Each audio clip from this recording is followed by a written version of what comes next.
Доколку јавните предпријатија и општините имаат потреба од понатамошни субвенционирање на цената на струјата, тоа да го направат организирано преку ЗЕЛС, а не преку директни барања, им порача денес министерот за економија Крешник Бектеши. Јас сакам да ги повикам општините. Тоа да го направат како здружение, дали преку ЗЕЛС или преку друго здружение, тоа е нивна работа, да достават барање до владата.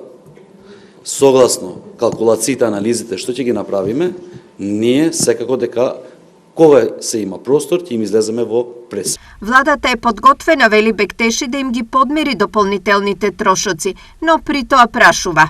Ова значи дека и обврските нивни што ги имат, ние сме подготвени да ги покриеме како влада, но треба јавно да излезат и да им кажат на граѓаните зошто барат зголемување на цената за водата за пиење.